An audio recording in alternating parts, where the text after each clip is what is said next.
लिखता है वही हर बशर की तकदीर, वल्लाहु अला कुल्ली शैइन कदीर। जिसके ताबे हैं जिन्नात तो इंसान, फाबी अय्यी आलाई रब्बिकुमा तुकज़्ज़िबान। इब्तदा है वही और वही इंतहा, व तो इज़्ज़ु मन तशा व तो ज़िल्लु मन तशा। बिस्मिल्लाहिर्रहमानिर्रहीम। सामीन इकराम, पीएमसी बैठक की पहली नशिस्त में आप सबको खुशामदीद। मैं आपका मेज़बान मुशय्यद हुसैन बसरा। ख़वातीन व हज़रात, कुछ अर्सा कबल जब हमारे जहन में पीएमसी बैठक का ख्याल आया, एक ऐसी बैठक जहां मेज़बान भी पीएमसीएन, मेहमान भी पीएमसीएन और गुफ्तगू का मरकज़ व महवर भी पीएमसी। एक ऐसी बैठक जहां हम उन लोगों से गुफ्तगू करेंगे कि जिनके दिलों में पीएमसी बसता है, कि जिनकी दिन रात की मेहनत की वजह से पीएमसी आज अपने इस मुकाम पर मौजूद है। हमारे प्रोफेसर्स, हमारी एल्यूमिनाई, हमारे फेलोज़, और उनसे वो सवाल करें जो हम सब करना चाहते हैं मगर वक्त की किल्लत के सबब नहीं कर पाते। बहरहाल, जब पीएमसी बैठक का ख्याल हमारे जहन में आया तो पहला सवाल यही उभरा, who is going to be become the first guest of PMC? किसके घर सजेगी आखिर पहली नशिस्त? बहरहाल, ये वो सवाल था कि जिसके जवाब में कोई दो राय ना थी। जब ये सवाल हमारे जहन में आया तो हम सब के जहन में एक ही शख्सियत आई, एक ही नाम। वो नाम कि जो सुन के हम सब के चेहरों पे मुस्कुराहट बिखर गई। वो नाम जो हम सब के दिलों में बसता है, ex dean basic sciences professor doctor Shahzad Farooq. Sir अस्सलाम वालेकुम, कैसे मिजाज हैं आपके? क्या हाल है आपका? अल्हम्दुलिल्लाह sir. Sir first of all तो आप बंडल ऑफ थैंक्स कि आपने हमारे लिए अपना इतना कीमती टाइम स्पेयर किया, और ये हमारे लिए किसी एजाज़ से कम नहीं है कि पीएमसी बैठक की पहली नशिस्त आपके घर सज रही है और आप हमारे गेस्ट हैं इसमें। Thank you. और मैं सबसे पहले आप तमाम तलबा व तालिबात को जो इस एक्टिविटी में पार्टिसिपेट कर रहे हैं, डायरेक्टली और इनडायरेक्टली, उनको मुबारकबाद देता हूँ कि उन्होंने ये एक नहायत अच्छा इनिशिएटिव स्टार्ट किया। और मुझे बड़ा फ़ख्र महसूस होता है कि मेरे बच्चे और मेरी आने वाली नस्लें जो पीएमसी से वाबस्ता हैं वो हर दौर में उस दौर के मुताबिक जिद्दत ला रहे हैं। Thanks a lot, sir. And at this time, I also want to mention our sponsor, Asad book agency, कि जिनके सबब ये पॉडकास्ट सीरीज़ आप तक पहुंच रही है।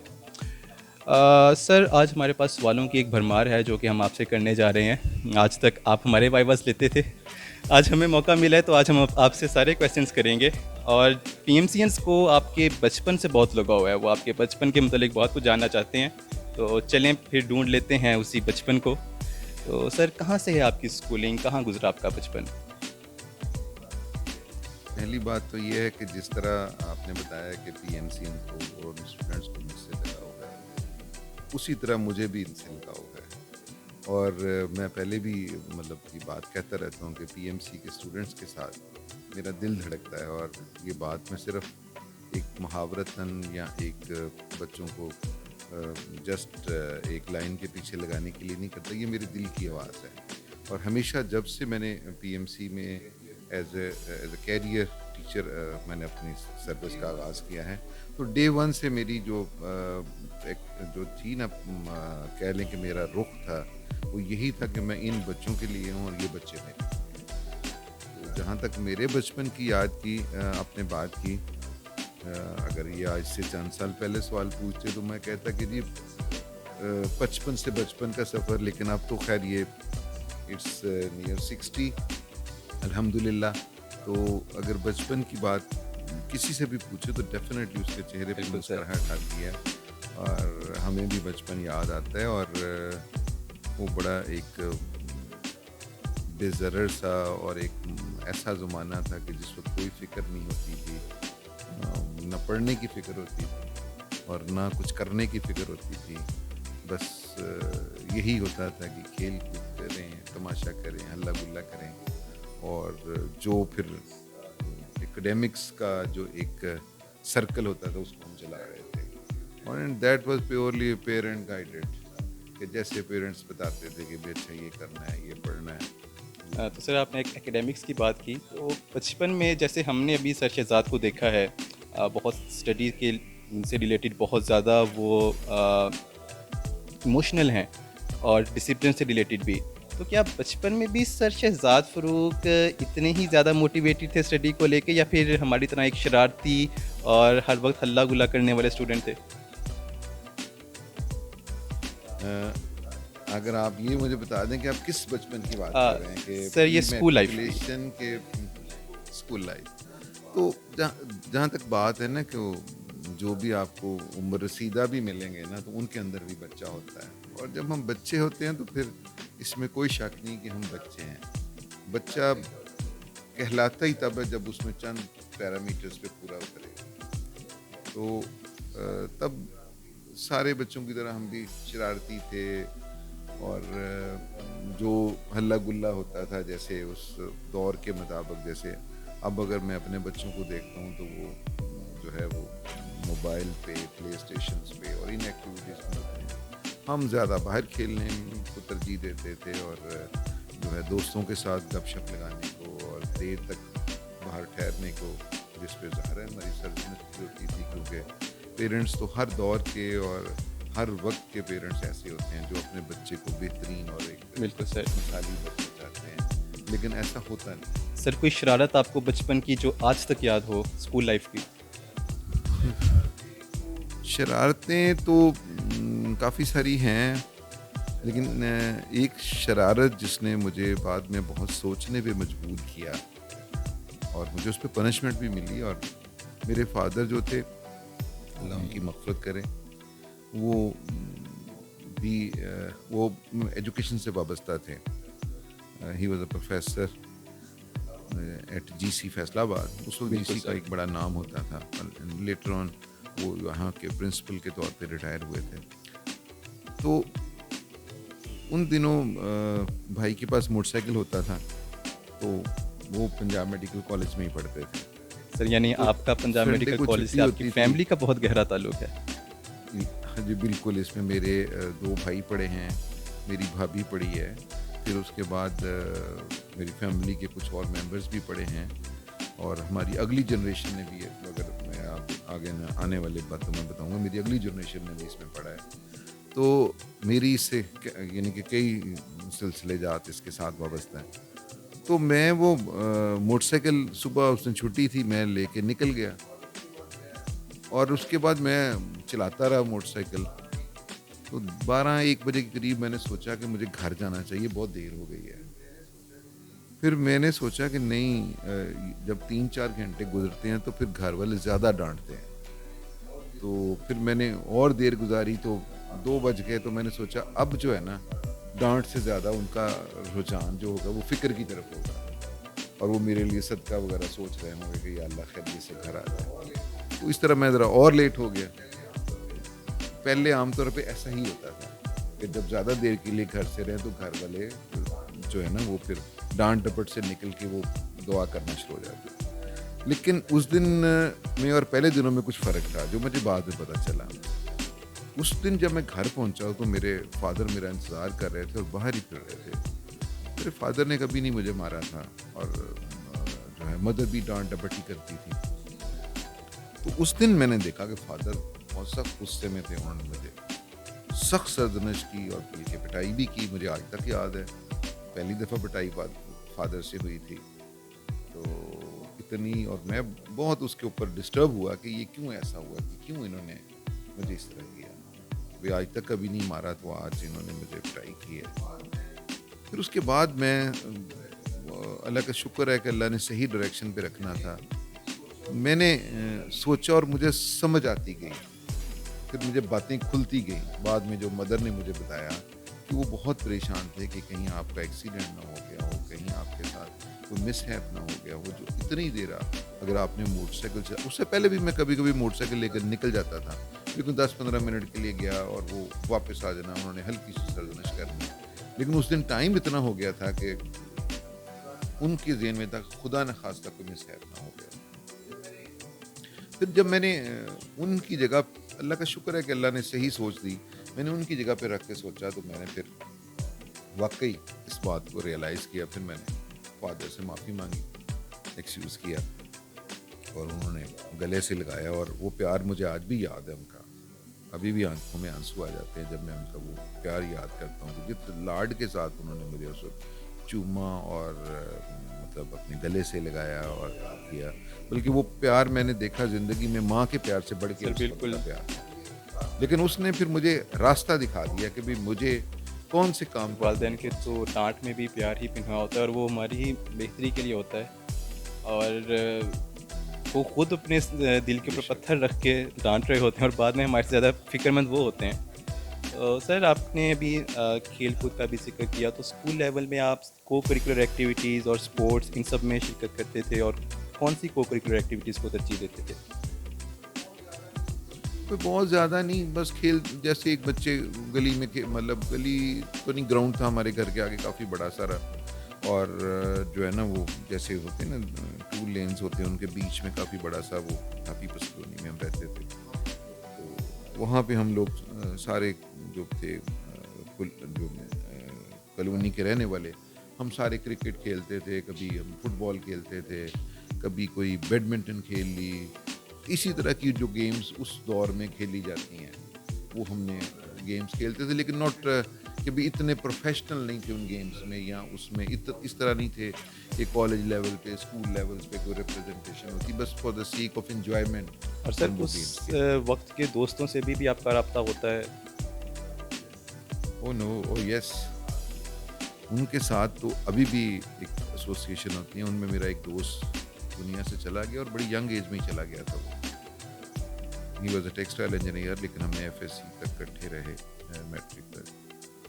तो वो आज भी याद आता है। उसके अलावा बाकी सारे दोस्तों से भी अभी मुख्तलिफ रेफरेंसेस से मुलाकात भी रहती है, बहुत कम है। मतलब हर कोई अपनी अपनी मसरूफियात में जो है ना उलझा हुआ है, तो उनसे मुलाकात या मतलब एक राब्ता है, इनडायरेक्ट राब्ता भी है, डायरेक्ट राब्ता भी है, लेकिन बैठक कम होती है उनके साथ। जो आपने ये जो बैठक सजाई है ना, तो इस तरह की बैठक अब नहीं है। पहले हमारी बैठक बड़ी और रेगुलरली सर होती थी। आपको मूवीज़ एंड सॉन्ग्स इन सब का उस टाइम पे शौक था? और अगर तो था तो कोई फ़ेवरेट बहुत सॉन्ग ज़्यादा। आपको उस टाइम का?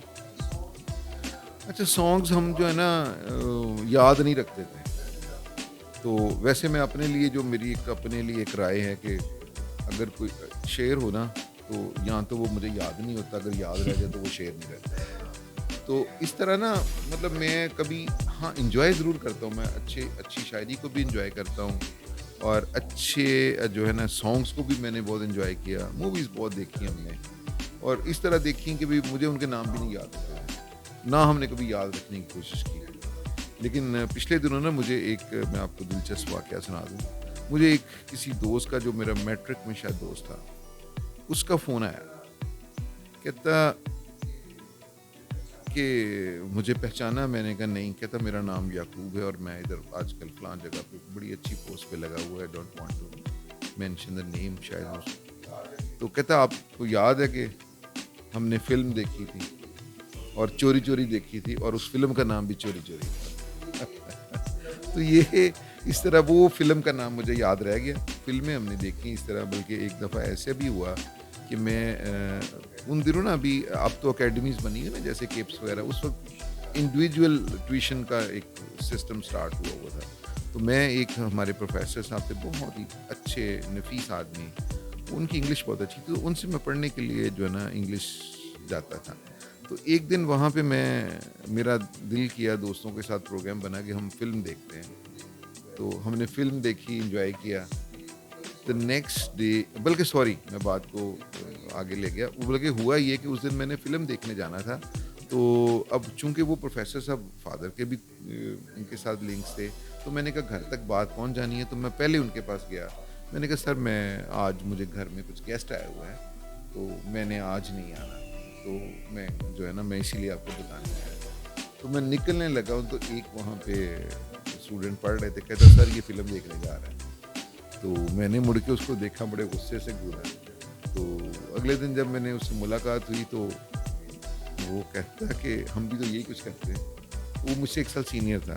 उसकी अब कुछ अर्सा पहले डेथ हो गई, अल्लाह ताला उसकी भी मग़फ़िरत करे। उसका भाई अमेरिका में आजकल इंटरनल मेडिसिन का एक बड़ा एक अच्छा नाम है। तो सर स्टूडेंट लाइफ में ड्यूरिंग योर स्कूल लाइफ आपको आइडिया था कि आप डॉक्टर ही बनेंगे, या फिर आपका एम था डॉक्टर बनना, या फिर आज सिर्फ ये एक पेरेंट्स की ख्वाहिश थी कि आप मेडिकल सेलेक्ट करें और इसीलिए आपने मेडिकल में एडमिशन लिया? It's a mixture. अभी आपकी बात करने से मुझे याद आया कि एक दफ़ा हम स्कूल में थे, मेरा ख्याल है मैट्रिक से पहले की बात है, तो टीचर ने एक दफ़ा क्लास में, जैसे टीचर पूछते होते हैं अभी कौन कौन डॉक्टर बनेगा, तो पता नहीं वो क्या लम्हा था, मुझे कोई ख़ास मेरे ज़हन में नहीं थी, कभी सोचा नहीं था अभी, तो मैंने हाथ खड़ा कर दिया और 3 और लड़कों ने किया। और मज़े की बात है हम चारों ही सिर्फ डॉक्टर बने। ये पता नहीं कुदरत की तरफ से कुछ, शायद कुछ ऐसी बात होती है। लेकिन वैसे मेरे दिल में डॉक्टर बनने की ख्वाहिश और पेरेंट्स का जो एक होता है इसके ऊपर ख्वाहिश, वो मिलजुल के इस तरह आई कि मेरे एक मैटरनल अंकल थे, अल्लाह उनकी मग़फ़िरत फरमाए, उन्होंने, वो थे डॉक्टर और वो वक्त के साथ साथ जो है ना सेक्रेटरी हेल्थ लग गए। और जब मैं 8th 9th 10th में था तो वो उस वक्त सेक्रेटरी थे। तो मैंने डॉक्टर का जो रूप पहला देखा ना, वो एक सेक्रेटरी हेल्थ का देखा। अब सेक्रेटरी हेल्थ का क्या एक स्टाइल होता है, क्या उनका एक डेकोरम होता है, तो मैं ये देखता था जब वो घर आते हैं, गेट यूँ धड़ाधड़ खुलने शुरू हो जाते थे। और हम अक्सर गर्मियों की छुट्टियां अपनी खाला की तरफ गुजारते थे, तो ज़ाहिर है वो जब उन्होंने आना तो मैंने देखना दरवाजे खुल रहे हैं, कभी कोई VIP आ रहा है, कौन है जी, ये फ़लाँ था, ये मतलब मुझे बहुत ज़्यादा उस वक्त पता तो नहीं होता था। फिर कोई WHO की डेलीगेशन आ रहा है, तो इस तरह ना मैंने उनको मतलब देखा कि यार डॉक्टर तो बहुत बड़ी चीज़ होती है। और मुझे नहीं पता था कि ये डॉक्टर होने के अलावा अलावा सेक्रेटरी हेल्थ से हैं। तो वो इस तरह उनको देख के बड़ा एक जो है ना वो उन्होंने करना हमें इंस्पायर। फिर मेरी फैमिली में भी काफ़ी सारे लोग थे, तो इसलिए दिल बनता गया। और सबसे बड़ी बात यह है कि उस वक्त ये दौर होता था कि मेडिकल में जाना है या इंजीनियरिंग में जाना है, हमारे दौर में ज़्यादा। सर ये तो अभी भी हमारे हम लोग कहते होते हैं कि बच्चा पैदा बाद में होता है, डॉक्टर या इंजीनियर वो पहले डिसाइड हो जाता है। तो सर आप इस एक स्पेसिफिक पॉइंट को कैसे देखते हैं? आप तो आपने अपनी लाइफ गुजारी भी है कि क्या सिर्फ डॉक्टर ही एक प्रोफेशन रह गया है, या फिर जो चीज़ हम बच्चों को स्टार्ट से ही कह देते हैं कि आपने और नहीं कुछ सोचना, डॉक्टर या इंजीनियर, इसके अलावा फील्ड्स एग्जिस्ट ही नहीं करती? आप इस नहीं, पॉइंट को ऐसा नहीं है। अब तो बहुत सारी चेंजेस आ गई हैं। मेरा अपना बेटा, हालांकि उसने स्ट्रेट A लिए हैं, A लेवल में, उसने कहा कि मैंने डॉक्टर नहीं बनना, तो मैंने उसको कहा कि ठीक है, बेटी मेरी छोटी है, इसकी भी बहुत अच्छी परफॉर्मेंस है FSC में, तो इसने कहा नहीं बनना। बड़ी को मैंने कहा कि आप डॉक्टर बन जाओ, तो उसने उससे कहा कि ठीक है, और वो बड़े अच्छे जो है ना कलर्स के साथ उसने ग्रेजुएशन की।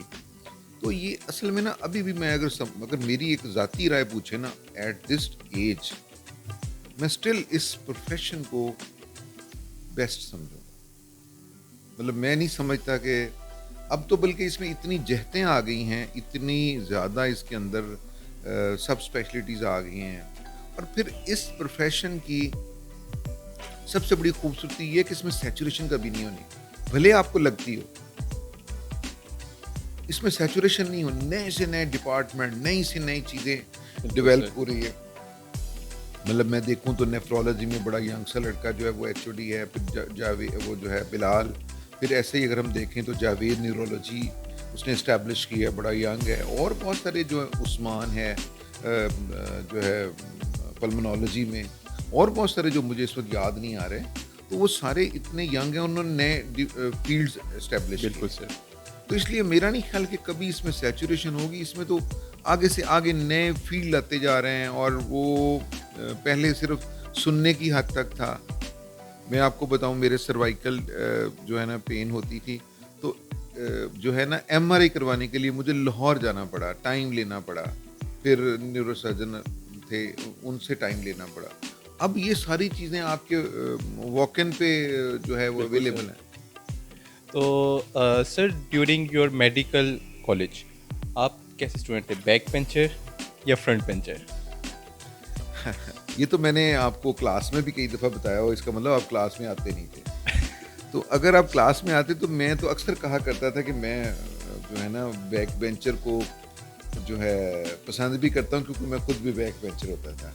लेकिन एक चीज़ का पता बाद में चला कि मैं तो बैक बेंचर या मेरे कुछ दोस्त इसलिए हम लोग पीछे बैठते थे कि टीचर सवाल ना पूछे।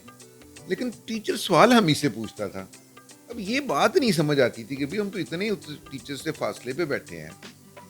फिर जब खुद टीचर बने तो देखा सबसे ज़्यादा जो विजन में होते हैं वो वही स्टूडेंट होते हैं जो जब अगर आप अपने आई लेवल पे देखें तो वही नज़र आ रहे होते सर हैं। मेरी That's मेरी मदर एक बात करती होती हैं कि बेस्ट टीचर वो होता है जो अपने दौर में सबसे शरारती स्टूडेंट होता है, क्योंकि उसको पता होता है स्टूडेंट ने कहाँ से शरारत करनी है और वो उस जगह ही जाके दे। बिल्कुल सही कह रहे हैं आप, ऐसे ही और सर अगर आप ड्यूरिंग योर स्टडी लाइफ आप कौन सा एक ऐसा सब्जेक्ट था मेडिकल का जो आप चाहते थे ये ना ही होता, इसको मैं निकाल दूँ?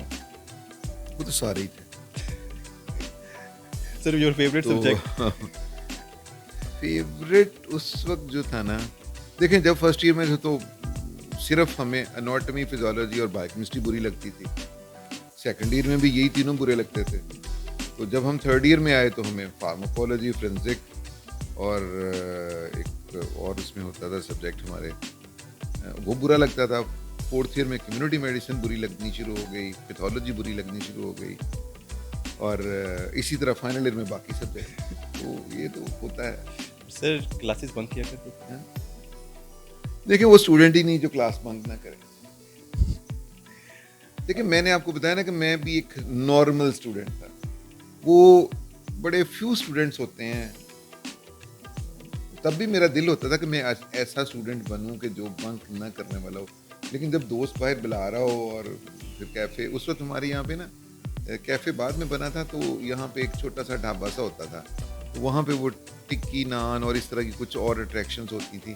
सबसे बड़ी अट्रैक्शन ये होती थी क्लास से बाहर क्लास से जाना। बाहर सर। और लेकिन ये बहुत ज़्यादा नहीं था।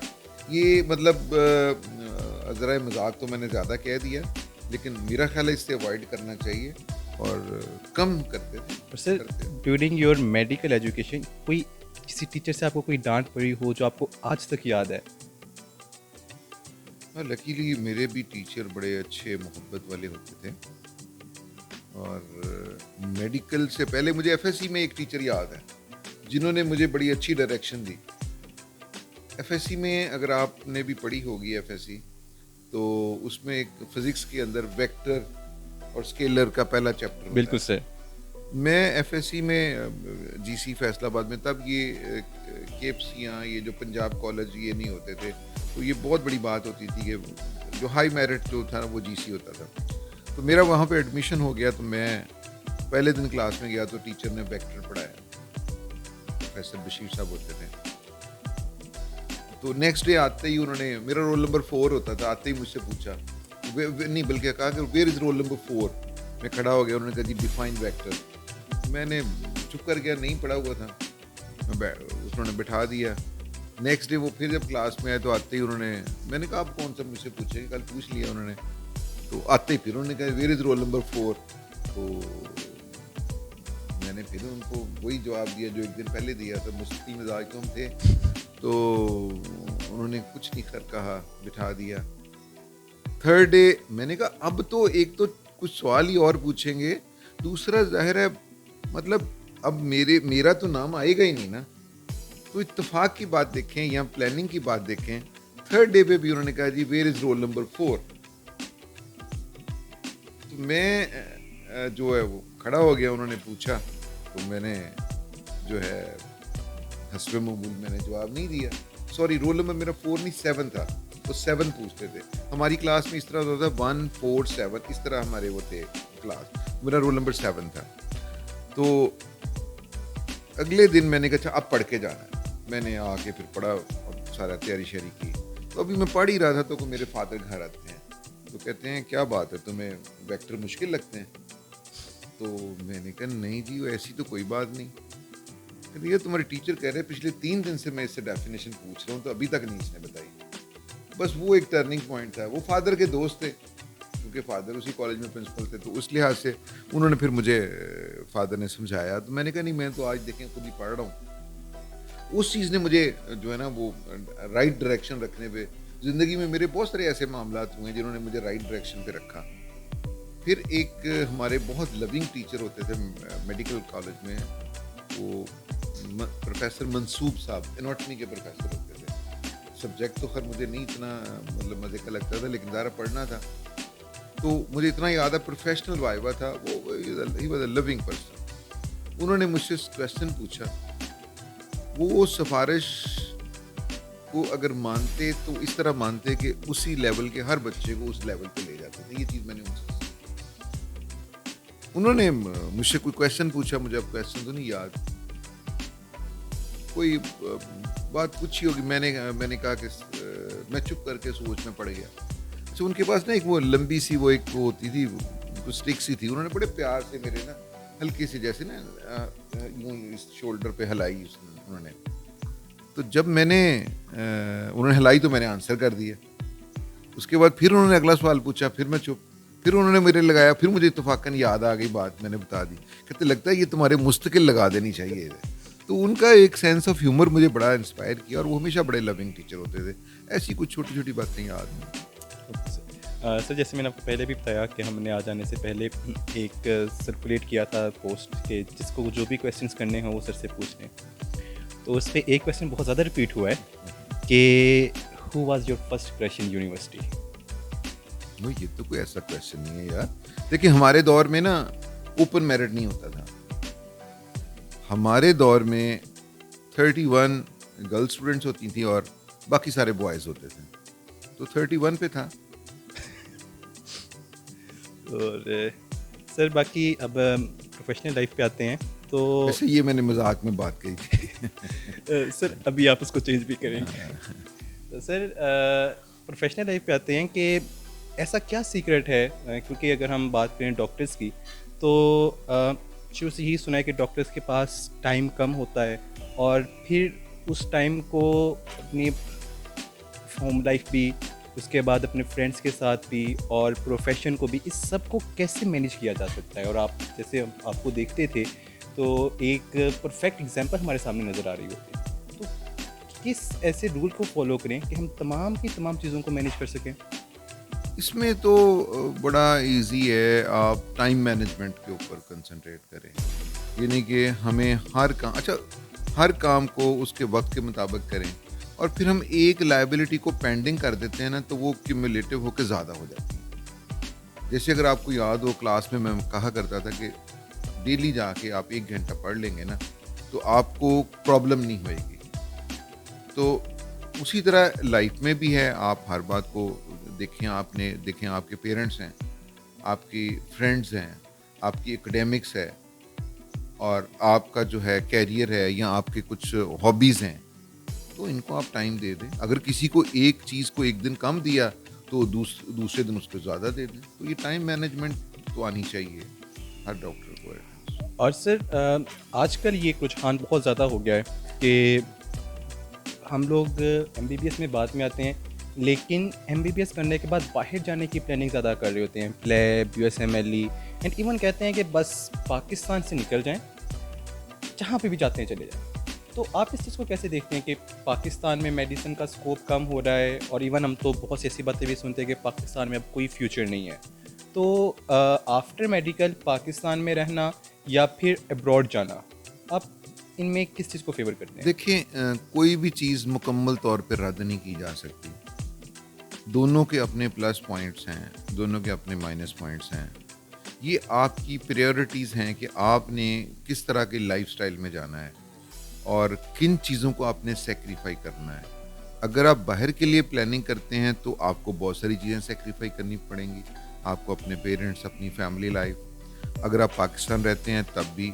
लेकिन मेरी अपनी थॉट है कि जो आपके लिए अल्लाह सुब्हाना ताला ने लिखा होता है ना, वो आपको मिल जाता है। अब उसमें आप अगर बाहर जाएं भी, अगर आप प्लैब करें या यूएसएमएलई करें या ऑस्ट्रेलिया वगैरह के एग्ज़ाम दें, तो मेरा ख्याल है इसमें कोई बुराई नहीं। बाहर जाके आप क्वालिफिकेशन को इम्प्रूव करें और उसके बाद आके अपनी कंट्री को सर्व करें। अगर हम लोग, ये मैं इसलिए नहीं कह रहा कि भाई जैसे एक होता है कि भाई कहना चाहिए बात कि भाई यही होनी चाहिए, नहीं। हमें इस कंट्री को देखो, हमने इसको लेके चलना है पाकिस्तान को, इसको हमारी ज़रूरत है। अच्छा, इसमें ना होता क्या है, लोग कहते हैं जी अच्छा हम वहाँ बाहर जाएंगे, ये करेंगे, और जब हमारी डेथ हो जाए तो बराए मेहरबानी हमें पाकिस्तान की मिट्टी में दफनाना। तो पाकिस्तान को लाशों की ज़रूरत नहीं है, पाकिस्तान को यंगस्टर्स की ज़रूरत है। आप लोग बिल्कुल बाहर सही। जाएं, अपने नॉलेज को और अपने क्वालिफिकेशन को इम्प्रूव करें। और यहाँ पे बेतहाशा एग्जांपल्स हैं जो यहाँ पे आके सेट, मैंने आपको अभी यंगस्टर्स की एग्जांपल दी है बिल्कुल सर। कि ये सारे वो हैं जिन्होंने डिपार्टमेंट इस्टेब्लिश किए। हमारे पीएमसी के कुछ लड़कियां जिन्होंने अमेरिका में जाके डिपार्टमेंट इस्टेब्लिश किए, तो वाई नॉट यहाँ पे आगे। और मैं आपको इस बात की तो गारंटी देता हूँ कि जितना रिज़्क अल्लाह सुब्हाना ताला ने आपके लिए लिखा है वो आप तक पहुँच जाए। Yes sir. और सर हम अगर आप देखें, आपने स्टार्टिंग में बताया कि आपकी इंस्पिरेशन आपके अंकल थे, हु वाज हेल्थ सेक्रेटरी, और आपने उसके बाद प्रैक्टिस को भी एक साइड पे करके टीचिंग में आप आए। तो इस चीज़ में आप क्या बताएंगे कि आपने प्रैक्टिस के ऊपर टीचिंग को क्यों प्रेफर किया, और इसके अलावा जो एक अदर रूट था through CSS in public service में आप आए, आप उस साइड पे क्यों नहीं गए? इसमें दो बातें हैं। पहली बात तो ये है कि मैंने प्रैक्टिस तो बहुत ज़्यादा की है, और जहाँ मतलब भरपूर प्रैक्टिस की है, और बथेरा कमाया उससे मैंने, ये नहीं कि नहीं, मैंने बड़ी प्रैक्टिस की है और बड़ी इस्टेब्लिश प्रैक्टिस थी मेरी। पहले मैंने जड़ावाला रोड पे की, फिर उसके बाद सत्याना रोड पे, मेन रोड पे मैंने अपने आप को शिफ्ट किया, और यहाँ पे मैंने बहुत अरसा जीपी कंसल्टेंट प्रैक्टिस की, और अभी भी प्री कोविड में वहीं पे प्रैक्टिस करता था। सही। फिर कोविड के बाद मैंने प्रैक्टिस को क्विट किया, लेकिन फिर साथ साथ मैंने पोस्ट ग्रेजुएशन की तरफ तवज्जो दी। बीच में कई दफ़ा बीच में मैंने आपको पहले भी बताया ना कि स्टूडेंट्स वो नहीं था जो जैसे ही ग्रेजुएशन की और पार्ट 1 हो गया और ये हो गया वो हो गया, नहीं, तब हम ऐसे स्टूडेंट नहीं थे, ना ऐसा ट्रेंड था। तो मैंने बड़ी कोशिश की, पहले मतलब कुछ माइनर डिप्लोमास की, कुछ और चीज़ों की। मैंने एनेस्थीसिया में भी कोशिश की, तब मुझे सर्वाइकल डिस्क हर्निएशन हो गई, तो वो मुझे क्विट करनी पड़ी। फिर मैंने ईएनटी में भी मतलब कुछ अर्सा काम किया, और प्रैक्टिस तो मेरी मुसलसल जारी रही। फिर उसके बाद मैंने डिसाइड किया कि मैं जो है ना, चूँकि मेरे फादर भी टीचिंग में रहे थे, वो अच्छा, मेरे फादर मेरे लिए हमेशा ही रोल मॉडल रहे हैं। वो उनकी एक एक बात अब मैं अभी भी याद करता हूँ, तो मेरे लिए वो बड़ा एक वो खुशी का, एक खुमार का वो एक लम्हा होता है जब मुझे अपने फादर की मैं कोई बात याद करता हूँ। मैं आपको बताऊँ, तब उस दौर में बहुत लोग ट्यूशन पढ़ाते थे, जो प्रोफेसर थे, एफएससी के टीचर्स, ये वो। अच्छा, उन्होंने कभी ट्यूशन नहीं पढ़ाई। वो कहते थे नहीं, मेरे पास किसी ने पढ़ना है तो वैसे आ जाए, मैं उसको पढ़ा दूंगा। तो वो मेरे लिए बड़े एक ना ऐसे रोल मॉडल के तौर पे थे, फादर होने के अलावा ना। तो मैं टीचिंग को हमेशा मैं इंस्पायर करता था। पब्लिक सर्विस कमीशन में मैं जब ये मेडिकल अफसर तो बहुत अर्ली सेलेक्ट हो गया था 92 में। तो लेकिन जब मैंने ये एमफिल किया, एमफिल मैंने और मेरी मिसेज ने इकट्ठे किया। तो जब मैंने एमफिल किया, तो चूँकि मैं गवर्नमेंट सर्विस में था, मिसेज ने प्राइवेट ज्वाइन कर ली। तो मैंने जब एमफिल किया, तो मैं कुछ लोगों को उस वक्त गवर्नमेंट ने जो है वो मेडिकल अफसर से डायरेक्ट असिस्टेंट प्रोफेसर बना दिया था on the basis of their post graduation. इसमें कुछ इस वक्त के जितने कुछ प्रोफेसर जो है ना, वो ऐसे ही हैं कि जिनकी बगैर पब्लिक सर्विस कमीशन के उस वक्त जो है ना वो कन्वर्शन हो गया, and that was one time. अच्छा, मेरी उसके बाद की पोस्ट ग्रेजुएशन थी। मैं सेक्रेटरी साहब के पास गया, मैंने कहा सर ये मेरी भी अब हो गई, तो मुझे भी आप इसी तरह कर दें। उन्होंने कहा नहीं, ये इस तरह तो नहीं होनी, अब तो ये पब्लिक सर्विस कमीशन के जरिए होगी। मैंने कहा सर ये पब्लिक सर्विस कमीशन का प्लान है। वो कहते कि पिछले 14 साल से तो नहीं हुआ, तो अब देखें कब होता है। तो अब आप हालत सोच लें कि दूसरा रास्ता भी बंद है और पब्लिक सर्विस कमीशन भी नहीं होने वाला। बस वो कुछ दुआएं की मैंने की, कुछ मेरे फैमिली ने और बाकी लोगों ने, अल्लाह की तरफ से विदिन मंथ और so public service commission advertise हो गया। उसमें 4 सीटें थी। अब एक और फिक्र आ गई कि यार पहले तो ये कहता था ना लोगों को कि भाई पब्लिक सर्विस कमीशन नहीं हो रहा, अब पब्लिक सर्विस कमीशन होगा और उसमें सिलेक्ट ना हुआ तो मेरा क्या बनेगा। वो एक और ज़्यादा बड़ी शर्मिंदगी वाली बात एक बंदे को लगती है। हालांकि कोई ऐसी बात नहीं है इसमें। ज़िंदगी में किसी स्टेप पे रह जाना कोई ऐसी बात नहीं है। और रिसर्च कमीशन में अपीयर हुआ तो तब बल्कि मैं पीएचडी के प्रेपरेशन कर रहा था, उसके लिए कुछ छुट्टियां ली थी। तो मेरे प्रोफेसर साहब थे यहाँ पे, प्रोफेसर अशरफ साहब, उन्होंने कहा आप पब्लिक रिसर्च कमीशन दो पहले, फिर बाद में ये करना। वो पब्लिक रिसर्च कमीशन अपीयर हुआ, वो अल्हम्दुलिल्लाह I got selected on merit 1 all over the Punjab, and then I was posted here. इसको थोड़ा सा मैं और आगे बढ़ा दूं, जब मैंने एज एपी ज्वाइन किया तो वो लोग जो गवर्नमेंट की डायरेक्ट उससे आ गए हुए थे वो एक लाइन में लगे हुए थे, क्योंकि किसी ने रिट कर दी थी उनके ऊपर कि जी इनकी जो है ना सीनियरिटी हमारी सीनियरिटी को डिस्टर्ब कर रही है। वो तकरीबन कई साल वो सिलसिला चलता रहा। अब जब मेरा टाइम पूरा हुआ मैंने सोचा यार ये अगर इनका डिसीजन हो भी गया तो मेरे ऊपर तो एक लंबी लिस्ट है, मैं कब एसोसिएट बनूंगा और कब प्रोफेसर बनूंगा। अभी मैं ये सोच ही रहा था कि अल्लाह सुब्हान ताला की तरफ से फिर कोई जैसे कोई मदद आती है। पब्लिक रिसर्च कमीशन ने ना एक सीट एसोसिएट प्रोफेसर की एडवर्टाइज कर दी। पहले तो उसको देख के खुश हुआ, फिर वही वाला फिक्र कि अब इतने सारे स्टूडेंट्स मुझे जानते हैं, इतना सारा कुछ सिस्टम है। पहले तो फिर भी 4 की तो गेम थी, अब 1 की अब गेम। क्या होगा, अब सीट भी एक है। और मेरे से बहुत सारे सीनियर मेरे साथ compete कर रहे थे, 14-15 बंदे थे हम लोग सारे। अब वो ये मेरी फैमिली भी गवाह इस बात की कि जब मैंने ये इम्तहान दिया तो जैसे फर्स्ट ईयर और सेकंड ईयर का प्रोफेशनल टॉपर बच्चे देते हैं ना, उस तरह मैंने बायोकेमिस्ट्री पढ़ी थी, बैठ के छोटे छोटे नोट्स बना के और पता नहीं कैसे जान मार के। लेकिन फिर भी पता थोड़ी होता है पब्लिक रिसर्च कमीशन में क्या पूछ लें क्या ना पूछ लें। और जब मैं अपीयर हुआ तो मेरे साथ बाकी लोग भी थे। खैर अल्लाह का मतलब करम उसमें ये हुआ कि अगले दिन मैं बैठा था तो मैं बड़ा टेंस था कि भी पता नहीं क्या हो, कब रिजल्ट आए। अब एक आध दिन में आ जाता था तो मैं सो गया। तो अभी सोए को मुझे घंटा ही हुआ होगा, बल्कि मिसेज ने कहा कि आप सो जाएं, छोड़ें, कोई बात नहीं, जो भी रिजल्ट आता है फिक्र ना करें। मैं सो गया हूँ तो मेरे एक कोलीग जो कि जिन्होंने मेरे साथ कम्पीट किया था उनका मुझे फ़ोन है, कहते आप सो रहे हैं? मैं क्या हाँ जी मैं सो रहा था। कहते आपकी किस्मत जाग रही है। ये उसके डायलॉग मुझे आज भी याद है। तो आपकी सिलेक्शन हो गई है। मैंने कहा मजाक कर रहे होगे, इतने सारे बंदे थे। वो मैंने खोल के देखा, वाकई आई गॉट सिलेक्टेड। तो ये अल्लाह की तरफ से जो एक ब्लेसिंग होती है इंसान के लिए रास्ते खोलने की, और जब आप एफर्ट करते हैं आप लोगों के लिए खुद लोगों के लिए आसानियाँ। इसमें सबसे बड़ा जो मैंने फील किया कि मैं लोगों के लिए कोशिश करता था कि आसानी पैदा करूं, तो अल्लाह ने मेरे लिए आसानी सर बिल्कुल, अल्लाह ताला की कुदरत तो हर जगह है। लेकिन एक बात मैं भी इस चीज़ से समराइज़ करूँगा कि हम लोग वैसे देख के कह देते हैं कि स्टूडेंट को कि अपने टाइम में तो he was a back bencher, और अगर वो बैक बेंचर होते हुए इस पॉइंट पे पहुंच सकता है तो हम भी पहुंच सकते हैं। बिल्कुल। लेकिन हम इस चीज़ को भूल जाते हैं, हर शख्स को किसी ना किसी एक पॉइंट पे आके वो मेहनत करनी पड़ती है। कोई शख्स स्टार्टिंग में वो कर लेता है, जैसे भी आपने बताया कि ड्यूरिंग योर लास्ट एग्जाम आपने वैसे ही प्रिपरेशन की जैसे एक छोटा बच्चा कर रहा हो। तो किसी ना किसी पॉइंट पे अगर कोई शख्स अपने पीक पे पहुंचा हुआ है तो उसके पीछे मेहनत ज़रूर है। वो अब उसने कभी किसी पॉइंट पे कर ली है, किसी ने किसी पॉइंट पे। तो हम ये नहीं बिल्कुल कह सकते कि someone was a back bencher और कोई ज़्यादा खेल कूद में आता था तो वो पहुंच गया तो हम भी पहुंच जाएंगे। और सर बाकी हम इसको आगे बढ़ाते हैं। तो ये तो आपने बताया कि आप टीचिंग में किस तरह आए। एक मैं आपसे सवाल ज़रूर करना चाहूँगा कि क्योंकि you was not just a teacher, आप एक वो टीचर हैं कि जिनकी तमाम स्टूडेंट्स दिल से रिस्पेक्ट करते हैं, और ये बहुत कम टीचर्स होते हैं।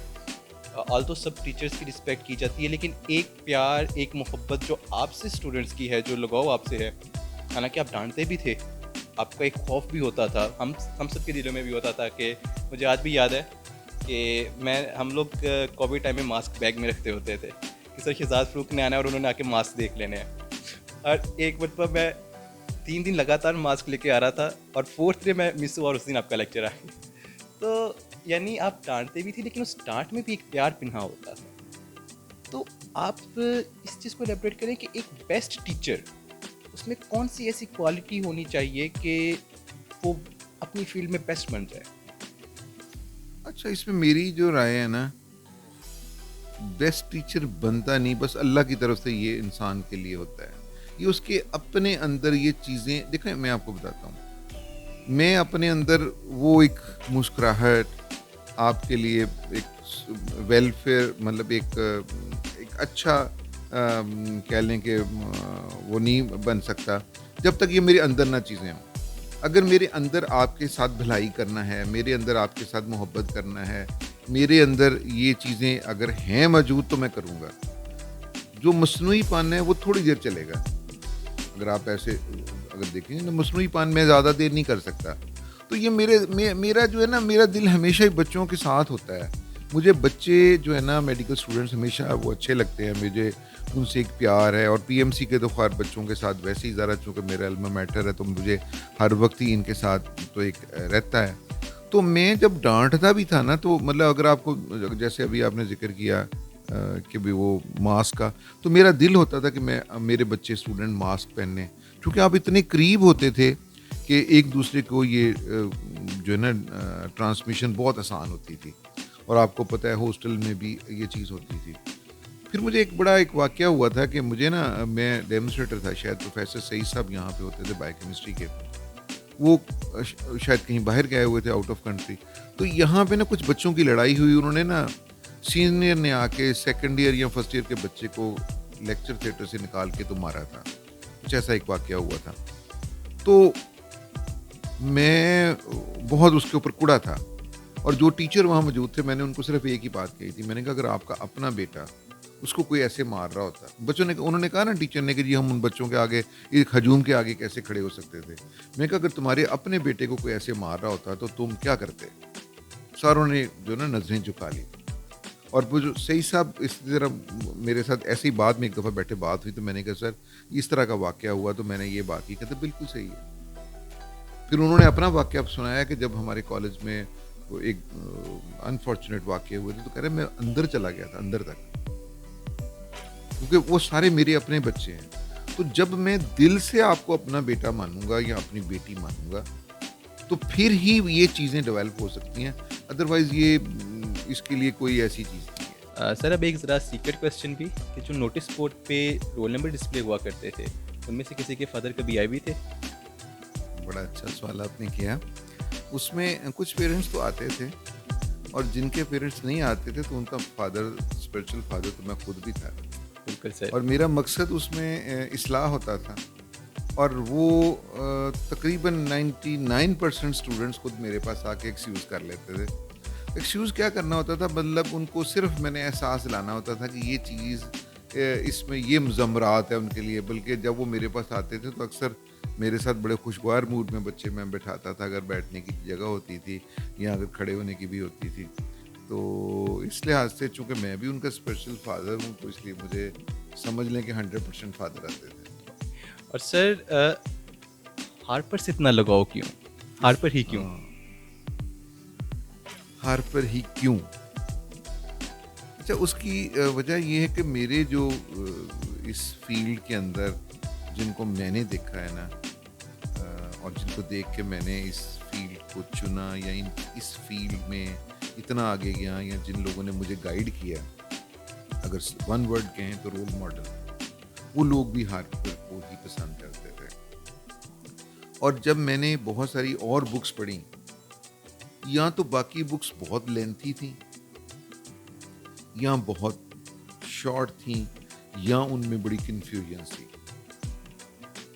पहले एक बुक होती थी प्रोफेसर मुश्ताक साहब, अल्लाह ताला उनकी मग़फ़िरत करे, वो बहुत अच्छी बुक है, लेकिन उसमें अब जो एक नया जो चीज़ें आई हैं ना, वो उसमें नहीं है, क्योंकि डॉक्टर साहब अब याद नहीं रहे।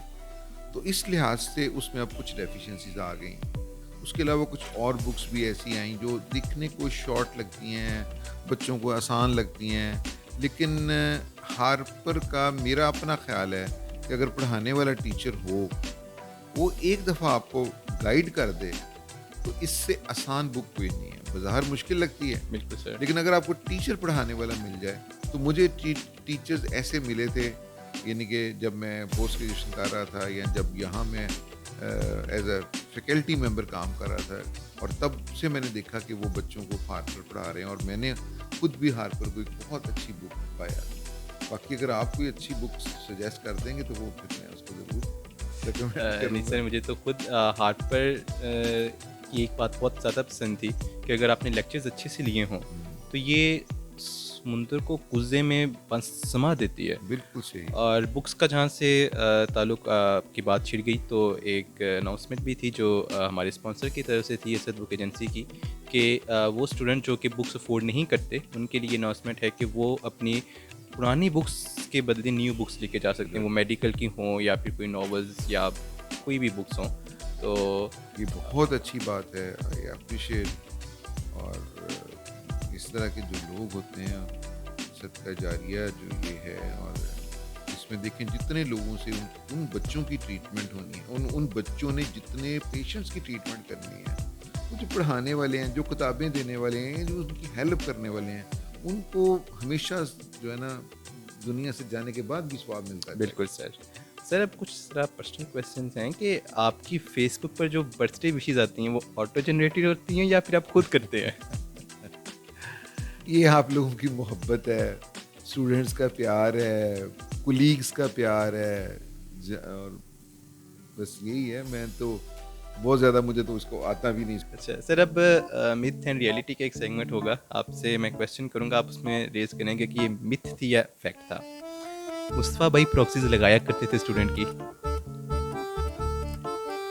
और सर, शहजाद का गुस्सा बिल्कुल समुंदर की झाग की तरह बैठ जाता है।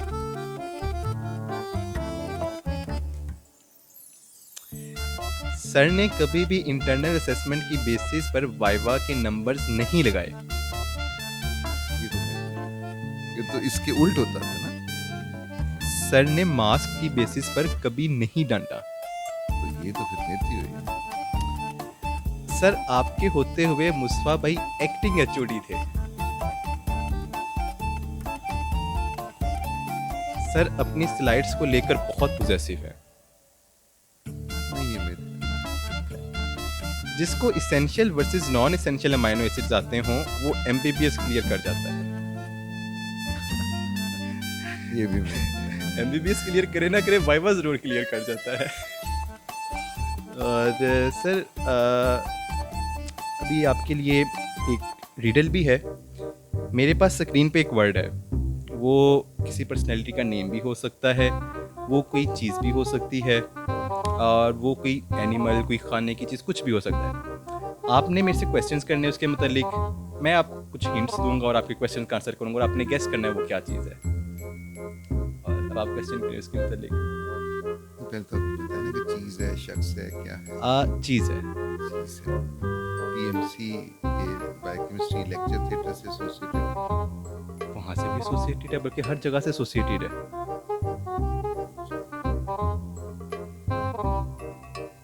अच्छा, अब भी वो वहाँ पे अवेलेबल है मेरे आने के बाद? जब बच्चे वहाँ पे होते हैं तब अवेलेबल होती है।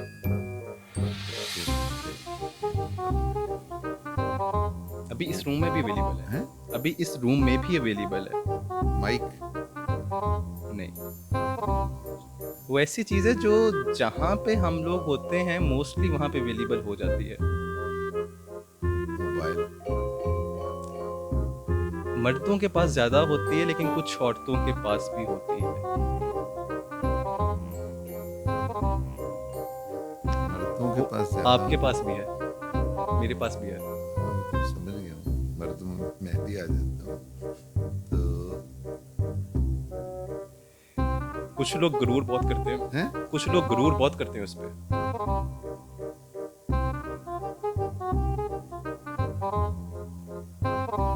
कुछ लोग उससे जान छूटने से डरते भी बहुत हैं, उसकी हिफाजत भी बहुत करते हैं। ग्रेटिट्यूड ही है। कुछ लोग कहते हैं कि कटनी नहीं चाहिए, बस क्या नहीं? कटनी नहीं चाहिए वो। सैलरी? थोड़ा सा और सोचें सोचने का? सर, अच्छा, बायोकेमिस्ट्री से बाहर आके। अच्छा। तो वो जो है उसके बारे में कोई कहावत तो नहीं है कि वो नहीं है तो कुछ नहीं है? सर, कहावतें तो हैं। मूंछ की बात कर रहे हैं? बिल्कुल सर। चलिए सर, अब थोड़ा सा सीरियस टॉपिक की तरफ आते हैं। पीएमसी वर्सेस एफएमयू, क्या चेंज आई और क्या चीज़ नहीं, इन दोनों आप में इसमें डिफरेंस ये है? पूछना चाह रहे हैं कि इसमें से कौन सी मेरी ऑप्शन है? जी, कौन सी पहली आपकी बात तो option? है कि नो डाउट पीएमसी। पीएमसी। और पीएमसी और वर्सेस एफएमयू, इसमें भी पीएमसी। अब उसमें मेरी राय थोड़ी सी डिफरेंट है। मैं अगर आपको बताऊं कि जब ये यूनिवर्सिटी की अभी बनी नहीं थी, तो जो एक बायोकेमिस्ट्री डिपार्टमेंट में मीटिंग हुई थी जिसमें ये इस बात का इजहार किया गया था कि यूनिवर्सिटी होनी चाहिए एक, और ख्वाहिश का इजहार किया था। उसमें चंद लोग थे, प्रोफेसर अशरफ साहब थे, मैं था, प्रोफेसर कौकब शील साहब थे, फिर वो फिजियोलॉजी के एक होते थे जफ़र साहब वो थे, और एक दो एक मेरा ख्याल अहमद बिलाल साहब थे शायद। तो हम सावरों ने कहा कि ये पंजाब मेडिकल कॉलेज जो है ना, इसको पंजाब मेडिकल यूनिवर्सिटी बनना चाहिए। हमने वो फिर प्ले कार्ड, पोस्टर्स, हाँ सॉरी मैं नाम भूल गया, बड़ा इम्पोर्टेंट नाम है, खुर्रम राजा साहब, वो फोरेंसिक के हेड होते थे। लेकिन जब पहले ही दिन मैंने इसके ऊपर एक बड़ी अच्छी सी एक पोस्ट लगाई कि ये होनी चाहिए और ये और वो सारा कुछ, तो मेरा एक बहुत अच्छा दोस्त जो मेरा एफएससी में क्लास फेलो भी था, सॉरी मेडिकल कॉलेज में, और यहाँ पे अभी recently as a professor of neurosurgery retire हुए हैं, डॉक्टर अकमल हुसैन, प्रोफेसर अकमल हुसैन। वो मुझे मिले तो मुझे उन्होंने एक बात कही, और उस बात ने मेरे सारा जो है ना चेंज कर दिया।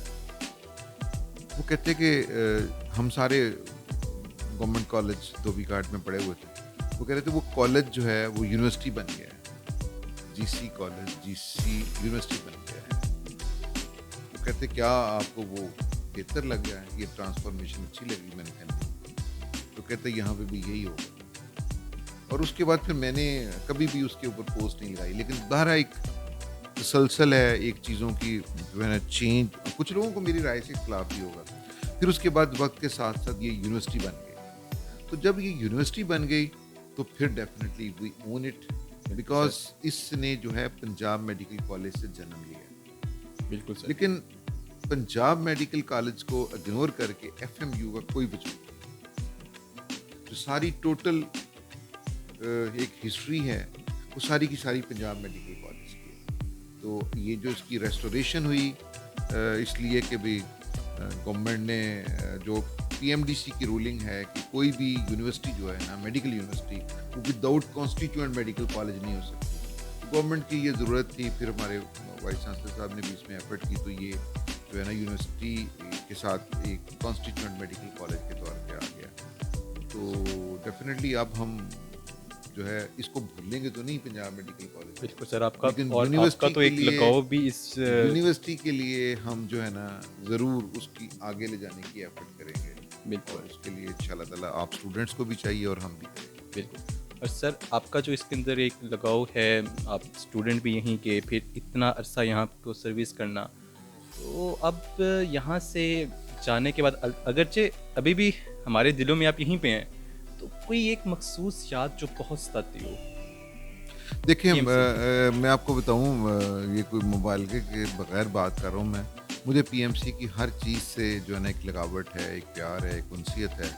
अगर मैं कहूँ ना कि मैं एक चीज़, तो वो तो स्टूडेंट हैं जिनको मैं नहीं भूलता। इवन वो स्टूडेंट जिनके साथ मेरा इंटरेक्शन नहीं रहा, वो स्टूडेंट जिनको मैंने कभी नहीं पढ़ाया, लेकिन मेरी उनसे भी लगावट है और मेरा उनसे भी प्यार होगा। कभी ज़िंदगी में मेरे पास वो आएंगे तो मेरे लिए वो ऐसे ही होंगे जैसे मेरे अपने बेटे बेटियां हैं। अभी मैं जिस कॉलेज में हूँ तो वहाँ पे जब मेरे पास कोई कैंडिडेट आता है पोस्टिंग के लिए या अपनी उसके लिए एप्लीकेशन लेके, तो मेरी बड़ी प्रायोरिटी होती है कि मैं पंजाब मेडिकल कॉलेज के स्टूडेंट्स को बिल्कुल सर, इस बात को तो मैं खुद भी शाहिद हूँ। मेरी आपकी वहाँ पे बायोकेमी डेमोन्स्ट्रेटर रही हैं कुछ अर्सा। नाम क्या था उनका? डॉक्टर आसमा शाहीन। बिल्कुल, बहुत अच्छी वो थी और उन्होंने बड़ा अच्छा परफॉर्म किया वहाँ पे। मुझे नहीं पता था, अभी आपसे बातें करते हुए पता चला। तो मेरी अभी भी 2-3 लड़के, एक लाला आपके कॉलेज का बड़ा अच्छा नाम है, लाला हसन रजा शायद। बिल्कुल सर। वो भी आजकल वहीं पे है और वो बड़ा अच्छा परफॉर्म कर रहा है। फिर इसी तरह और हुसनैन है एक और इसी तरह 2-3 और लोग हैं जो मैंने रिक्रूट किए और उन्होंने मुझे मायूस नहीं किया। पीएमसी मुझे कभी मायूस नहीं करता। बिल्कुल सर। और सर कोई ऐसी चेंज जो कि आप पीएमसी में लाना चाहते हैं, ये आप स्टार्ट से एज स्टूडेंट जो देखते आए हैं, क्योंकि आपने स्टूडेंट लाइफ भी यहाँ पे है, फिर टीचिंग भी, तो कोई ऐसी चेंज जो कि आप लाना चाहें पीएमसी में इसको इम्प्रूव करने के लिए? देखें, चेंजेस तो बहुत सारी आने वाली हैं। उसमें ज़रा वसाइल की लिमिटेशन होती है एडमिनिस्ट्रेशन की और ज़रा प्रायोरिटीज़ तो हर एडमिनिस्ट्रेशन की यही होती है कि हम स्टूडेंट्स के लिए वो बेहतर से बेहतर कर सकें। लेकिन जो इस वक्त जो सबसे ज़्यादा जिस चीज़ की ज़रूरत है वो हॉस्टल्स की जो है ना रेनोवेशंस की है। हॉस्टल में जो है ना हालात काफ़ी जो है ना वो ऐसे हैं कि उनकी तरफ जो है ना बहुत तवज्जो देने की ज़रूरत है। कॉलेज की जो एक्टिविटीज़ हैं उनमें तो जो है लेक्चर थिएटर्स हैं उनमें गुजारा हो जाता है, लेकिन हॉस्टल्स में जो है ना मेरा ख्याल है स्टूडेंट्स को काफ़ी बिल्कुल सर। और ये इवन हमें बहुत से क्वेश्चन भी आए थे कि हम आपसे डीन के मुतालिक पूछें कि ऐसी क्या वजह है कि एडमिन उसकी तरफ तवज्जो नहीं दे पाती, क्योंकि इतनी मरतबा स्टूडेंट्स भी ये प्रॉब्लम रेज करते हैं और हर किसी को कहते हैं, इवन कुछ स्ट्राइक्स भी हुई हैं, लेकिन फिर भी वो उस वक्त कहते हैं कि होगा, लेकिन फिर बाद में नहीं। तो इसके पीछे क्या रीज़न? ये मुझे इन स्ट्राइक का तो नहीं आइडिया, लेकिन मेरे होते हुए ऐसी कोई स्ट्राइक नहीं हुई। बच्चों की जब भी कोई मैं खुद भी हॉस्टल वार्डन रहा हूँ, तो जब भी कोई ऐसी एप्लीकेशंस आती थी तो मैं उसको बड़ा जो है ना खुद लेके जाता था वाइस चांसलर साहब के पास और वो उसको देखते भी थे। और उससे पहले जो प्रिंसिपल साहब थे, प्री सफ़र साहब भी रहे हैं, प्री चॉइस साहब से पहले, तो वो भी इनको बड़ा हॉस्टल वो करते थे। लेकिन शायद कुछ फंड्स की लिमिटेशन हो या क्या बात हो, जो जो चीज़ शायद मेरे इल्म में नहीं है कि क्या क्या रीज़न ऐसी है, क्या चीज़ ममानियत करती है। हालांकि मेरा ख्याल है विल भी है, सबकी विल है, स्टूडेंट्स की भी विल है, एडमिन की भी विल है, फैकल्टी की भी विल होती है। तो अब ये इस बात पे तो वही राय दे और सकते हैं। सर स्टूडेंट्स जो कि करंट स्टूडेंट हैं पीएमसी के और पीएमसी की एल्यूमिनाई, इनके दरमियान में एक स्ट्रॉन्ग बॉन्डिंग हमें देखने को नहीं मिली बहुत ज़्यादा। तो उसकी क्या रीज़न है कि इतना एक ओल्ड सेक्टर है, वेल डेवलप्ड सेक्टर है, और हमारी एल्यूमिनाई हम अगर हम देखते हैं तो वो मुख्तलिफ डिपार्टमेंट्स में, सिर्फ अभी उन्होंने मेडिकल में एक्सेल नहीं किया, इवन कुछ लोग सीएसएस के बाद पब्लिक सर्विस कमीशन में भी आए हैं, कुछ इस वक्त अब्रॉड भी हैं। तो इनके दरमियान में लिंकेज क्यों नहीं और ये कैसे डेवलप किया जा सकता है? देखें, ये तो एक एल्यूमिनाई जो है ऑर्गेनाइजेशन वही इसको स्ट्रॉन्ग कर सकती है और इसकी दो चीज लेवल्स हैं, एक इंडिविजुअल लेवल है और एक इज्तमाही लेवल है। तो डेफिनेटली इन दोनों पे काम होना चाहिए और हो भी रहा है। तो मेरा ख्याल है कि इसमें जो कोई शक नहीं, दूसरी राय नहीं कि एल्यूमिनाई जो है उसका कसूर है कि हम लोगों को अपने जो है जो नेक्स्ट जनरेशन हैं उनके साथ बड़े स्ट्रॉन्ग बॉन्डिंग्स होनी चाहिए। और शायद इसकी मेरा ख्याल एफर्ट भी हो रही है अब। तो कुछ मेरा ज़ाती ख्याल है कि पिछले कुछ एक आध साल में ना एल्यूमिनाई कुछ इख्तलाफात का शिकार रही है। तो उस वजह से भी जो है ना गैप दोबारा आ गया बच्चों। और अदरवाइज़ हमारी कुछ डॉक्टर अमजद गनी हैं और कुछ और लोग भी हैं जो बाहर के कंट्रीज़ में स्टूडेंट्स के साथ इंटरेक्ट करते हैं। उनके लिए उन्होंने कमरे बनाए हुए हैं और उनको वो रेजिडेंस देते हैं। और पढ़ना तो खैर आपने खुद होता है, लेकिन मेरा ख्याल है कि इसमें बहुत ज़्यादा बेहतरी की गुंजाइश है और होनी चाहिए। बिल्कुल सर। तो इसमें हम सारे लोग जितने भी एल्यूमिनाई हैं, सीनियर एल्यूमिनाई, वो एट मतलब फॉल्ट हैं, हमें इसको करना चाहिए। और सर अब लास्ट पे, बिकॉज़ आपका जो ताल्लुक़ पीएमसी से रहा है, आप आई थिंक सो सबसे बेस्ट एडवाइस कर सकते हैं। तो आप स्टूडेंट्स और फैकल्टी, इसको एक क्या लास्ट एडवाइस करना चाहेंगे? देखिए, लास्ट एडवाइस तो ना कहें अभी, अल्लाह फैकल्टी ताला ज़िंदगी दे। नहीं सर, इस बैठक की लास्ट एडवाइस, और तो फैकल्टी में एडमिन नहीं, से। वो मैंने भी ज़रा मजाक बात की वो। बाकी तो अल्लाह सुब्हाना ताला इंसानों के लिए बेहतर फैसले करने वाला है। एडवाइस जो है ना स्टूडेंट्स के लिए भी यही है कि वो अपनी एकेडमिक्स की तरफ कंसंट्रेट करें, अपने कैरियर की तरफ करें। और ये रास्ता कहाँ से जाता है? अगर आपको याद हो तो मैं कहा करता था बाअदब बानसीब। बिल्कुल सर। तो यही रास्ता है आप अपने टीचर्स के और अपने पेरेंट्स के भी मैं कहूँगा। उन्होंने बहुत रातें, बहुत दिन आपके लिए जाग के गुजार लिए हैं। अब आप उनको थोड़ा सा रिलैक्स करें, उनको सुकून आने दें, तो वो वही होगा जब आप उनके साथ प्यार और मोहब्बत से बात करेंगे। तो जो एक ये मुहावरा जैसे मैंने बोला, ये मेरे दिल की आवाज़ है। और अगर मैं आपको अपनी ज़िंदगी को मैं एक सेंटेंस पे लेके जाऊं तो वो यही है कि बाअदब बानसीब। बिल्कुल सर। मेरी ज़िंदगी में जो तब्दीली आई थी वो इस सेंटेंस को समझने के बाद आई थी। और इसका अगला हिस्सा मैं कभी नहीं बोलता, इसलिए कि मैं अपने बच्चों के लिए कभी बद्दुआ नहीं दे सकता। बिल्कुल सर। और सर शायद यही वजह है कि आपके जितने बच्चे हैं आपसे दिली लगाव रखते हैं, और इतनी मोहब्बत जो कि हमने आपकी फेयरवेल पे देखी, जा वो प्यार, वो इवेंट हमें आज तक नहीं भूला। कैसे इवन हम लोग खुद इवेंट करवाते हैं और स्टूडेंट्स को धक्के से लेके आना होता है, लेकिन वो एक वाहिद इवेंट था, कोई लेक्चर्स ऑफ नहीं थे और सब के सब ऑडिटोरियम में थे। और ये सिर्फ फर्स्ट ईयर सेकेंड ईयर नहीं, हर कोई अपने स्टूडेंट अपने वार्ड से आए हुए हैं कि आज सर का लास्ट डे है, हमने सर को सी ऑफ करना है। वो बस ये आपसे जो लगाव अभी तक हमारे अंदर है, और शायद ये वही बात जैसे मैं पहले भी कर रहा था कि मैंने जो विटनेस किया था कि जब हमारे टीचर, जो आपके भी आपने बताया टीचर रहे हैं पीएस के सर, वो आया करते थे और आप उस वक्त बिल्कुल एक बच्चे होते थे। हम देखते थे जैसे आप डर जाते हैं, एक बिल्कुल बच्चों की तरह। और वही शायद अदब है जो कि आपकी कामयाबी का और हमारे दिल में आपकी जो जगह है उसी की वजह से है।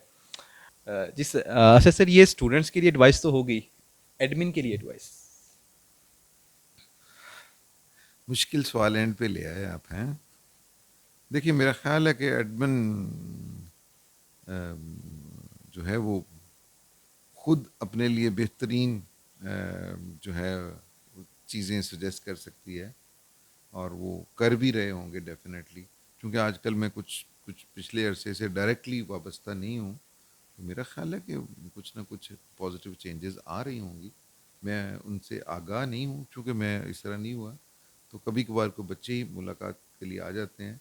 बल्कि मैं आपको लास्ट पे एक बड़ा अच्छा वाक़या शेयर करूँ कि चंद दिन कबल मैं बैठा अपने ऑफिस में, जहाँ पे आजकल मैं हूँ, तो मेरे पास बार मेरे पीएन ने बताया कि जी पंजाब मेडिकल कॉलेज से 3 स्टूडेंट आए हैं, 3 या 4 शायद। मेरी एक अपनी ख्वाहिश होती है कि अगर मैं मसरूफ़ ना हूँ तो मैं फ़ौरन उनको बुला लूँ, अगर मसरूफ़ भी हूँ तो उनको फ़ौरन बुला। मैंने बुला लिया। तो वो कहते सर सिर्फ हम आपको मिलने आए हैं। अब उनमें एक स्टूडेंट ने कहा कि सर ये मैं आपके लिए, वो कुछ स्वीट डिश थी, वो कुछ बनाई हुई उसने, वो ब्रेड वगैरह थी उसके अंदर, वो कुछ केक शेक कुछ इस तरह का था। अ, वो स्टूडेंट मेरे ख्याल जॉर्डन से बिलोंग करता है, और उसके साथ कुछ स्टूडेंट्स और थे। कहता सर ये मैंने सिर्फ आपके लिए अपनी मोहब्बत से बनाई है। बिलीव मी कि मैं उस सोच रहा था कि मैं इसके लिए क्या कर सकता हूँ। और वो सिर्फ उसने, अच्छा मेरा ख्याल था ये तीनों बच्चे आए हैं शायद किसी काम के लिए आए होंगे, तो वो तीनों भी थर्ड ईयर फोर्थ ईयर के स्टूडेंट्स हैं। लेकिन उन्होंने कोई काम नहीं कहा, और मुसलसल मेरे साथ बैठे मेरी बातें करते रहे, अपनी बातें करते रहे, कॉलेज की बातें करते रहे। तो कहते सर हमारा बस दिल कर रहा था आपसे मिलने को। तो मेरे लिए वो बड़ा एक प्यार और जो मोहब्बत थी, एक वो जिस तरह एक जॉर्डन का, मेरा ख्याल है जॉर्डन का ही है वो बच्चा। वो कहता सर मैंने कहा क्या बात क्या है, क्यों आप इस तरह मेरे लिए खा। कहते सर जब हम आए थे तो हमें ना यहाँ की ज़ुबान आती थी ना हमें इंग्लिश आती थी, और आप रात को डेली हमारे पास वहाँ आते थे। तो ये आपको याद होगा कि चंद साल पहले जो है ना वो आपसे शायद सीनियर ही हों या आपके फेलोज हों, वो एक 5-6 बच्चे जो है ना वो मुख्तलिफ कंट्रीज से आए थे। तो इसी तरह मुझे एक और बच्ची याद है, जब मेरी अभी जस्ट मैंने अनाउंस किया कि मैं कल से या परसों से नहीं आ रहा, तो फटाफट मेरा ख्याल है सेकंड ईयर ने भी और फर्स्ट ईयर ने भी वो केक ले आए, क्योंकि अगले दिन शायद मेरा ख्याल रमज़ान स्टार्ट हो रहा था। वो केक जब मैं देखा एक बच्ची ज़ारो कतार रो रही है, मेरे लिए मैंने उसको पास बुलाया, वो नेपाल की बच्ची थी एक। तो मेरे लिए ये बड़ा एक हैरानकुन लम्हे थे कि वो मतलब कभी मेरे पास ऐसे नहीं आई कि कोई इंटरेक्शन हो या कुछ ऐसी बात हो। एक जनरल जो क्लास में एक इंटरेक्शन होता है, जो सब बच्चों के लिए मेरा होता है, उसी की बिना पे उसने बड़ी देर वो मेरे फिर उसको मैंने तसल्ली दी और मेरी डेमोन्स्ट्रेटर्स आ गईं फीमेल, तो उन्होंने उनको उसको चुप कराया। तो ये दोनों मैंने देखा और फिर अपने बच्चे तो मेरे मैं हमेशा ही देखता हूँ कि मेरे साथ बहुत प्यार करते हैं, तो मैं इन सब का शुक्रगुज़ार हूँ और आप सब का शुक्रगुज़ार हूँ कि भी आप लोग हमेशा मोहब्बत करते हैं, दुआओं में याद रखें, मेरी दुआओं में भी आप याद रहेंगे और अल्लाह ताला आपका हामी और नासिर और है। सर ये तो बात ऐसे ही है। इवन मैं जब से यूनिवर्सिटी में आया हूँ मैंने ज़्यादा ऑफ नहीं की, लेकिन मुझे एक दिन ऑफ करने पे अभी तक दुख होता है। और ये वो दिन था जो कि एज अ टीचर आपका लास्ट डे था, जब आप हमारे सेकेंड ईयर के लेक्चर हॉल से गए थे। और मैं उस दिन मेरे मामू की डेथ हो गई थी and I was out of city. तो मैं वहाँ से जब देखा मैं कहा सर का आज लास्ट डे है। तो मैं उस दिन को बहुत ज़्यादा मिस करता हूँ, बट आफ्टर डैट आपकी फेयरवेल ने उस काम का नहीं, कुछ आप लोगों ने अजाला बड़ा पार्टिसिपेट किया किया। उसमें। और ख़वातीन व हज़रात, इसी के साथ हमारी पहली नशिस्त अपने अख्ताम को पहुँचती है। फिर किसी दिन आपसे मुलाकात होती है एक नए मेहमान के साथ एक नई पीएमसी बैठक में। तब तक के लिए टीम इनसाइड एफएमयू को दी इजाज़त। खुदा निगहबान। We are very thankful to Asad book agency, जिनके स्पॉन्सर से ये पीएमसी बैठक आप सब तक पहुंच रही है। और उनकी एक ऑफ़र भी है कि वो स्टूडेंट्स जो कि न्यू बुक्स अफोर्ड नहीं करते, वो अपनी ओल्ड बुक्स रिटर्न करके न्यू बुक्स भी ले सकते हैं। वो मेडिकल की बुक्स हों, किसी और फील्ड की बुक्स हों, इवन एमडी कैट की, सीएसएस की, या फिर आप कोई नॉवेल्स अगर रीड करते हैं तो आप उनसे अपनी ओल्ड बुक्स दे के न्यू बुक्स भी परचेज कर सकते हैं। इसके अलावा अगर आप उनको कॉन्टैक्ट करना चाहें, उनका एड्रेस और उनका फ़ोन नंबर आपकी स्क्रीन पे आ रहा है।